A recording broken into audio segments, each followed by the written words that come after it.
Regresamos con argumentos y los ojos del mundo se encuentran en estos momentos en la capital de Colombia, en la ciudad de Bogotá, y nuestro compañero Seir Contreras ha estado pues todo el día para las pantallas de Globovisión trabajando de forma especial para contarnos todos los detalles. Después del discurso inaugural del presidente Gustavo Petro, sostuvieron un encuentro los 20 cancilleres y Seir tiene información al respecto sobre qué trató esta reunión, qué se espera, se dice que pronto habrá una rueda de prensa, así que todos los detalles de la mano de nuestro compañero Seir Contreras, quien se encuentra en las afueras de la Cancillería colombiana en la ciudad de Bogotá. Seir. Hola Rosa, buenas tardes a toda Venezuela. Sí, efectivamente, cuando son las 5:31 de la tarde a hora venezolana y 4 de la tarde con 31 minutos hora de Colombia, nos encontramos a las afueras de la Cancillería de la República de Colombia a la espera de la declaración final por parte de los representantes diplomáticos de este país, luego de haberse cumplido una jornada de trabajo que tiene que ver con la Conferencia Internacional sobre Venezuela. Los resultados de esta conferencia aún están por conocerse a partir de la declaración del canciller Álvaro Leiva, quien está a pocos minutos de ofrecer una declaración a todos los medios internacionales que nos encontramos a las afueras de la Cancillería. La intención, por supuesto, es conocer cuáles son los avances y los resultados que van a tener los líderes de la oposición venezolana junto al gobierno de Venezuela para poder llegar a acuerdos que permitan establecer criterios de paz para nuestra nación. Hay que decir también que ya aproximadamente hace una hora la reunión concluyó, una reunión privada que sostenían las 19 delegaciones de diferentes países, incluyendo la número 20, que sería el alto representante de la Unión Europea, Josep Borrell, quien también hizo presencia en territorio colombiano. Estamos acá afuera, en medio de una tarde bastante lluviosa en la capital de Colombia, Bogotá, que ha estado marcado precisamente por el encuentro entre diferentes países que buscan una solución, una alternativa ante la crisis política que ha tenido que vivir Venezuela en los últimos años. Este es un poco el panorama. Como visto, las delegaciones han ido saliendo de manera paulatina de diferentes países, diplomáticos que han intentado también servir como un puente para el acercamiento entre los factores políticos venezolanos. Es lo que podemos ofrecer por ahora. Una vez que tengamos la declaración del canciller Leiva, estaremos haciendo nuevos contactos para Globovisión. Así es, nos mantenemos muy atentos. Gracias, Seir, por todo el trabajo que has venido realizando a lo largo del día para mantenernos informados. Nos anunciaba que ya culminó la reunión privada en el marco de esta conferencia internacional sobre Venezuela en la ciudad de Bogotá y que se esperan las declaraciones del canciller de Colombia, Álvaro Leiva, para lo cual vamos a establecer un nuevo contacto con Seir. Mientras tanto, acá en los estudios de argumento y también todo Globovisión muy atentos, seguimos con el análisis. Hasta los momentos lo que tenemos pues son las expectativas, las declaraciones inaugurales del presidente Gustavo Petro, donde también hablaba que una de sus propuestas principales es que Venezuela se reincorpore al sistema interamericano de derechos humanos. Hablaba de la importancia, el respeto de los derechos humanos, no solo en Venezuela, sino en todo el continente, y que además era una oportunidad para trabajar en la reinstitucionalización y también en la vía para fomentar y consolidar la democracia en América Latina.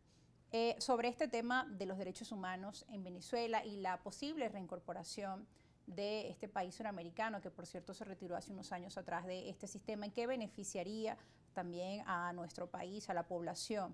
Mira, fíjate que Petro es un ejemplo viviente de lo pertinente que es formar parte del sistema interamericano, específicamente del sistema interamericano de derechos humanos. Petro hoy es presidente producto de una sentencia de la Corte Interamericana de Derechos Humanos que obligó al Estado colombiano a restituir los derechos políticos de Petro. Recordemos que Petro había sido inhabilitado por 15 años, inhabilitado políticamente, con lo cual no podía optar por ningún tipo de cargo de elección popular en su país. Es decir, si no hubiera sido porque Colombia respetó el acuerdo firmado en el marco del sistema interamericano, hoy Petro no sería presidente. Así que de lograrse que Venezuela vuelva nuevamente al Pacto de San José de Costa Rica y que se reincorpore también a la OEA de manera formal, creo que sería ese un gran avance, aunque seguramente visto desde el tamaño del problema venezolano, tal vez sea un paso muy pequeño, pero sí sería un gran avance desde el punto de vista político y sobre todo, mucho más importante, Venezuela no ha cumplido las sentencias de la Corte en los últimos 20 años, incluso con el expresidente Chávez vivo, hubo sentencias de la Corte que obligaban al Estado venezolano a resarcir algunos daños que habían sido percibidos pues, por algunos actores políticos y sociales venezolanos, y el Estado venezolano no cumplió con esas sentencias de la Corte. Sería interesantísimo no solamente que Venezuela volviera al sistema interamericano, sino que también honrara esos compromisos, los que no ha honrado hasta ahora y los que estén por cumplirse. Pues, lo cierto es que la víspera de esta reunión, lo que se hablaba el presidente Nicolás Maduro el día de ayer en el programa de televisión con Maduro Más, era que la oposición venezolana, o si querían avances en el proceso de negociación y de diálogos, es que devuelvan el dinero o que depositen el dinero, que lo coloquen en un espacio donde pueda ser administrado para el pacto social, ¿no? Era uno de los acuerdos que se firmó y había gran expectativa en nuestro país por ello, porque se supone que este monto iba para ayudar a la situación de los más vulnerables, de la tercera edad, de los hospitales, de las escuelas. Ahora bien, ¿qué ocurre con este monto, este dinero? Al final nunca se pudo precisar o concretar, ¿no? En que este monto acordado, pues, llegara al fin. Iba a estar la intermediación de las Naciones Unidas incluso, sí, pero hasta ahora eso también quedó en veremos. Es un tema turbio. Es un tema turbio por varias razones. Y creo que tiene que ver con lo que hemos venido hablando hasta ahora de la necesidad de que sean los venezolanos quienes puedan decidir efectivamente sobre su futuro, sobre el modelo político, el modelo económico que quieren para el país en los próximos años. ¿Qué pasa? Estos fondos están siendo controlados por estados soberanos, por terceros entidades financieras internacionales, que son las que tienen la última palabra. Efectivamente, la delegación de la plataforma unitaria firmó un acuerdo con el gobierno venezolano para la liberación de estos fondos, 3.200 millones de dólares. Se supone que iban a ser supervisados por Naciones Unidas, iban dirigidos al tema de la ayuda humanitaria, a atender cuestiones relativas al sistema eléctrico nacional, y los fondos no han sido desbloqueados. Hay una cuestión opaca en el manejo de la información porque la gente de la oposición que negoció este acuerdo no ha hecho ninguna declaración al respecto. Parece que eso no hubiera sido mencionado en ningún momento por el gobierno venezolano, no hablan del asunto, lo que demuestra que ellos no tienen capacidad real para negociar absolutamente nada. Entonces, el planteamiento del presidente Maduro en este sentido, bueno, tiene cierta lógica desde el punto de vista de las negociaciones. Si yo me siento con usted en una mesa... Y se llegó a un acuerdo finalmente, o sea, que era muy puntual. Ahora me pides que regrese, efectivamente ha sido el gobierno quien ha pateado la mesa, no cabe duda, pero espérate, si nosotros llegamos a un acuerdo y no se cumple, ¿para qué voy a seguir sentado yo en esa mesa? Entonces tiene sentido también lo que afirma el presidente. Aquí los venezolanos tienen dos opciones nada más: regresar al camino de la política con sensatez, tratar de reinstitucionalizar el país, llegar a acuerdos que sirvan de base para recuperar el Estado venezolano y la calidad de vida de todos, o seguir por el camino de la confrontación perenne, de los insultos, de la persecución, de la amenaza, de la coacción. Yo creo que el segundo camino que acabo de plantear ahora es el camino por el que hemos venido transitando durante 2 décadas. No es el camino correcto.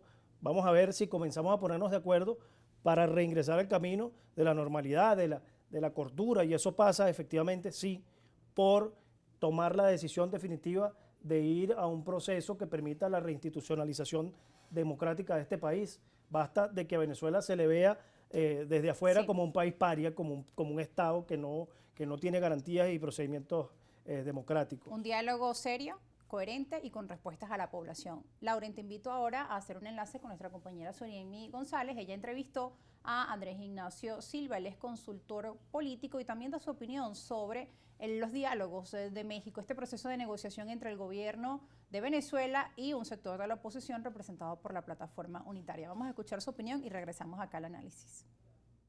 Entonces ahora tenemos un Gustavo Petro que se ha enfocado en Venezuela. ¿Por qué? Porque Venezuela es el aliado ideal para este frente de crecimiento, para establecer a Gustavo Petro como un líder latinoamericano de nuestras políticas. Entonces él actualmente está jugando en un triángulo comprendido por Estados Unidos y su enfoque de querer que las sanciones se alivien o que se eliminen en su totalidad, de complacer al chavismo con ese esfuerzo de que las sanciones se alivien, ese esfuerzo de que además se integren otra vez en los sistemas de integración regionales, como lo son la Corte Interamericana de Derechos Humanos, entre otros, y está la oposición, que ellos están buscando tender ese puente para que pase lo que pase en el 2024 con nuestras elecciones presidenciales, ellos se vean favorecidos. Es muy 50-50, porque de la misma manera que la oposición sabe que su mejor oportunidad para que la mesa de diálogo, que si no me equivoco desde noviembre es que no se ha vuelto a activar, que ellos puedan hacer que el chavismo vuelva a sentarse en esa mesa a negociar, por lo menos en este momento, la habilitación de candidatos, la fecha de las elecciones y las garantías electorales. Este es su mejor vehículo, porque con la presión interna no lo van a lograr. Actualmente la oposición venezolana no tiene la fuerza para generar una presión interna que garantice resultados en torno a derechos en el proceso. Pero además saben que su única ficha de negociación ahorita con el gobierno para que se sienten es la mediación entre Gustavo Petro y el gobierno americano para que se alivien las sanciones. De hecho, parte de lo que se comentó después de la reunión entre Petro y Biden es que poco a poco se van a aliviar las sanciones. Hay dos panoramas posibles.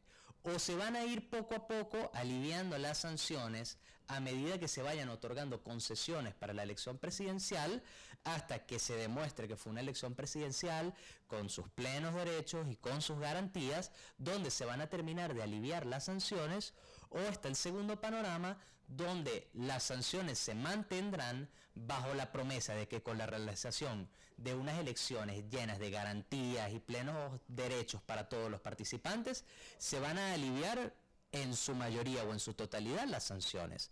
Estos son dos panoramas que para el gobierno venezolano son absolutamente favorables. ¿Por qué?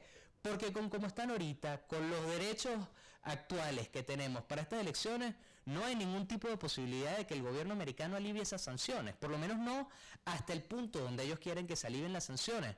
Pueden relajarse para que hayan licencias para Chevron, pueden poco a poco abrir la economía, pero este es un gobierno venezolano que quiere aspirar a por lo menos 6 años más de gobierno de Nicolás Maduro. Entonces ellos ven una oportunidad de oro ahorita en vamos a brindar un proceso electoral justo con una oposición y un electorado opositor en su mayoría desmotivado a participar, con un electorado donde hay 5 millones de personas, de chamos entre 18 y 25 años que no están inscritos en el registro electoral. Entonces ellos tienen que aprovechar estas elecciones, porque hay una realidad, y es que si las elecciones fueran mañana, no les hace falta ninguna trampa, no les hace falta ningún ventajismo, porque el ventajismo más grande que ellos tienen ahorita es que hay una oposición desmotivada. Agradecemos al consultor político Andrés Ignacio Silva y a Soriemi por ofrecernos esta entrevista y parte de las declaraciones, su visión sobre el tema de las conversaciones y negociaciones entre el gobierno y la plataforma unitaria. También ha tocado el tema electoral y de eso hablamos al regreso con nuestro invitado de esta tarde, el internacionalista Lauren Caballero.